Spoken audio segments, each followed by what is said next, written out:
Bismillahirrahmanirrahim. Assalamualaikum warahmatullahi wabarakatuh. Kita bisa berjumpa lagi di channel ini. Salawat dan salam selalu dan tetap tercurahkan kepada junjungan kita, Nabi besar Muhammad Shallallahu Alaihi Wasallam. Harapan dan doa saya semoga saudaraku semuanya dipanjangkan umurnya. Amin ya rabbal alamin. Sahabat beriman yang dirahmati Allah, semut dalam Islam merupakan salah satu binatang yang istimewa. Terbukti, salah satu surat di dalam Al-Quran diambil dari nama semut, yakni Surah An-Naml. Semut juga menjadi salah satu binatang yang diceritakan dalam kisah Nabi Sulaiman. Kala itu Nabi Sulaiman dan pasukannya harus menghentikan langkah mereka karena terdapat semut-semut. Semut adalah makhluk Allah yang diciptakan dengan insting untuk peka terhadap aroma manis. Jadi, semut akan mudah datang jika terdapat makanan atau sisa-sisa makanan yang berjatuhan di rumah. Oleh karenanya, keberadaan semut di rumah menurut Islam tidak mengisyaratkan adanya sihir yang dapat membahayakan, karena tidak ada hadis maupun dalil yang menyatakan hal tersebut. Hampir setiap hari kita temukan semut di rumah kita. Tapi apakah Anda pernah melihat tiba-tiba semut menjadi banyak di rumah Anda? Tahukah Anda kalau ini bisa jadi suatu pertanda? Sahabat beriman yang dirahmati Allah, inilah 3 pertanda banyak semut di rumah menurut Islam. Yang pertama, semut di rumah tanda bahwa akan ada rezeki. Makanya ada pepatah yang mengatakan, ada gula, ada semut. Artinya ketika ada makanan di sana juga semut berdatangan. Mereka akan datang ke tempat yang banyak makanannya. Jadi ketika rumah kita ada banyak semut, tandanya mereka mencium bau makanan di rumah kita. Yang kedua, rumah kita dalam kondisi lembab. Tanda berikutnya yaitu ketika banyak semut di rumah, artinya rumah kita dalam kondisi yang lembab dan kurang sirkulasi udara. Karena semut itu suka pada tempat yang lembab, dan mereka akan menjadikan tempat lembab tersebut sebagai rumah untuk berkembang. Lantas, bagaimana cara mengatasinya? Sedangkan semut itu tidak boleh dibunuh, sahabat beriman. Ketika banyak semut di rumah, jangan langsung panik. Sebab dalam Islam kita memang tidak diperbolehkan untuk membunuh semut. Akan tetapi, kalau sekadar mengusirnya, boleh-boleh saja. Berikut ini beberapa cara yang bisa kita lakukan di rumah. Yang pertama, taburkan tepung di sekitar area tempat semut berkumpul. Dengan begitu, mereka akan sulit untuk melewatinya. Yang kedua, siapkan air lemon dan gunakan untuk menyemprot area yang banyak semutnya. Semut cenderung menghindari bau asam dari lemon. Yang ketiga, pakai produk kapur khusus untuk mengusir semut, bukan untuk membunuh. Yang keempat, menaburkan lada dengan air, kemudian semprotkan di area dapur, jendela, atau pintu tempat masuknya semut. Yang kelima, taburkan bubuk kayu manis karena semut kurang menyukai aroma dari kayu manis. Yang keenam, bersihkan atau rapikan makanan-makanan yang disukai semut agar tidak menjadi incaran dan titik berkumpulnya semut. Yang ketujuh, selalu bersihkan perabotan rumah, terutama dari tetesan air dan bekas cemilan untuk menghindari semut. Yang kedelapan, arahkan semut ke alam bebas supaya mereka tetap bisa hidup. Sahabat beriman yang dirahmati Allah, itulah beberapa penjelasan mengenai makna sesungguhnya bila ada banyak semut di rumah menurut Islam. Jadi, tidak usah khawatir atau takut akan terjadi hal yang berbahaya. Percayalah kepada Allah Subhanahu wa Ta'ala dan terus lakukan kebaikan. Demikian yang bisa saya bagikan. Bismillahirrahmanirrahim. Assalamualaikum warahmatullahi wabarakatuh. Syukur alhamdulillah kita bisa berjumpa lagi di channel ini. Harapan dan doa saya, semoga saudaraku semuanya selalu diberikan kesehatan, dilapangkan rezekinya, diampuni dosa-dosanya, dan dipanjangkan umurnya. Amin ya rabbal alamin. Sahabat beriman yang dirahmati Allah, banyak orang yang tidak menyadari bahwa Al-Quran membahas mengenai usia 40 tahun. Hal ini sebagai pertanda bahwa ada hal yang perlu diperhatikan dengan serius pada pembahasan usia 40 tahun ini.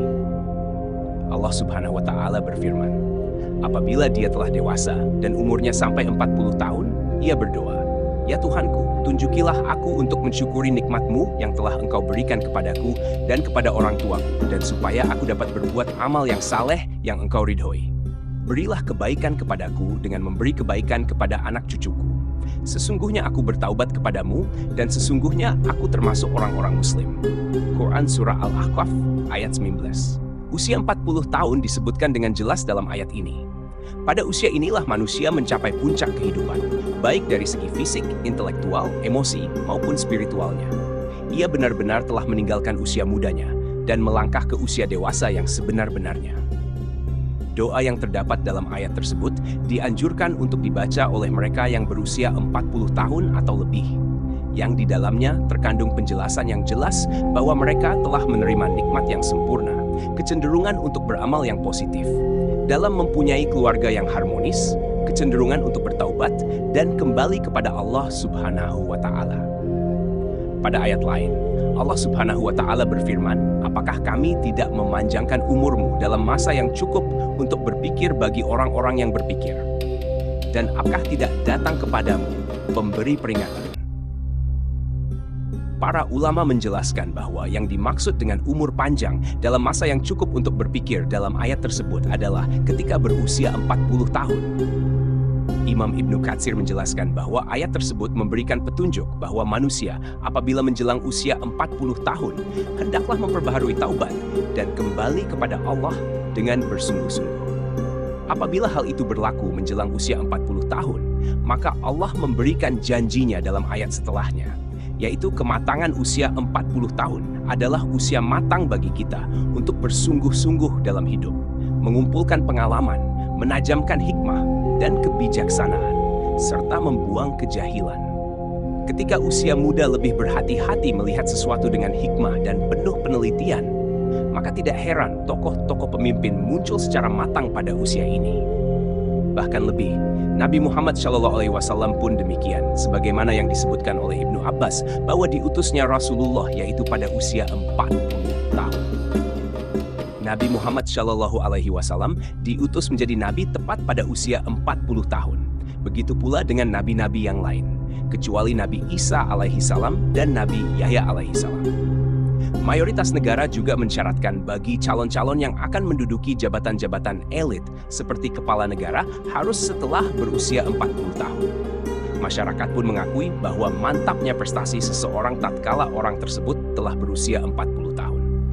Sahabat beriman yang dirahmati Allah SWT, mengapa umur 40 tahun begitu penting? Menurut Ibnu Qayyim al-Jauziyah, usia manusia diklasifikasikan menjadi 4 periode, yaitu 1. Aurat, sejak lahir hingga akil balik. 2. Sabar, sejak akil balik hingga 40 tahun. 3. Kuhlul, 40 tahun hingga 60 tahun. 4. Suwuk, 60 tahun ke atas. Pada usia 40 tahun adalah usia ketika manusia benar-benar meninggalkan masa mudanya dan beralih kepada masa dewasa yang sempurna. Kenyataan yang paling menarik pada usia 40 tahun ini adalah meningkatkan minat seseorang terhadap agamanya yang semasa mudanya jauh sekali dengan agamanya, baik dengan menjalankan kewajiban salat tepat waktunya, dengan berjamaah dan tepat waktu, memperbanyak sedekah, menutup auratnya, atau dengan mengikuti kajian-kajian keagamaan. Seolah-olah di usia ini merupakan momentum kembalinya manusia kepada fitrahnya. Namun, jika ada orang yang telah mencapai usia ini, akan tetapi tidak ada minat terhadap agamanya, maka hal ini sebagai pertanda yang buruk dari kesudahan umurnya di dunia. Salah satu keistimewaan usia 40 tahun tercermin dari sabda Rasulullah Shallallahu Alaihi Wasallam. Seorang hamba muslim apabila usianya mencapai 40 tahun, Allah akan meringankan hisabnya atau perhitungan amalnya. Hadis riwayat Ahmad.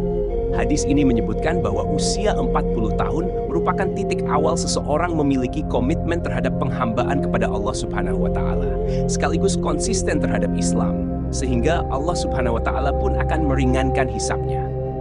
Inilah keistimewaan orang yang mencapai usia 40 tahun.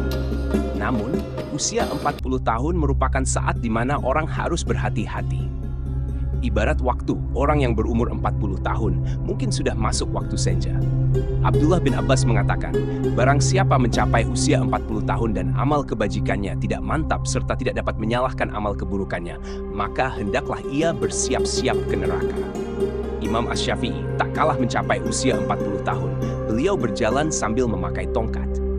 Jika ditanya, maka beliau menjawab, agar aku ingat bahwa aku adalah musafir. Demi Allah, aku melihat diriku sekarang ini seperti seekor burung yang dipenjara di dalam sangkar. Lalu burung itu lepas di udara, kecuali telapak kakinya saja yang masih terbang dalam sangkar. Komitmenku sekarang seperti itu juga. Aku tidak memiliki sisa-sisa syahwat untuk menetap tinggal di dunia. Aku tidak berkenan sahabat-sahabatku memberiku sedikit pun sedekah dari dunia. Aku juga tidak berkenan mereka mengingatkanku sedikit pun tentang hiruk-pikuk dunia. kecuali hal yang menurut syariat lazim bagiku. Sahabat beriman yang dirahmati Allah, kematian bisa datang kapan saja. Satu perkara yang harus senantiasa kita sadari adalah bahwa kematian bisa memanggil kita kapan saja, tanpa ada tanda, tanpa alamat, dan tanpa mengira usia. Jika kita beranggapan harus menunggu usia 40 tahun untuk mulai memperbaiki diri, maka rugi dan sia-sialah hidup kita jika ternyata umur kita tidak panjang. Maka dari itu, sisa-sisa usia kita ini, marilah kita mulai berbenah diri, meneguhkan tujuan hidup, meningkatkan daya spiritual, memperbanyak bersyukur, menjaga makan dan tidur, serta menjaga keistiqomahan dan berusaha meningkatkan kualitas dalam beribadah. Banyak manusia yang tertipu dengan keindahan dunia dan isinya yang bersifat sementara. Mengingat mati bukan berarti kita akan gagal di dunia ini, tetapi dengan mengingat mati, kita berharap menjadi insan yang berjaya dan selamat di dunia dan di akhirat kelak. Janganlah menunggu hingga esok untuk membuat persediaan menghadapi kematian, karena mati bisa datang kapan saja. Wallahu a'lam bishawab. Demikian yang bisa saya bagikan. Semoga bermanfaat untuk kita semua. Amin ya rabbal alamin.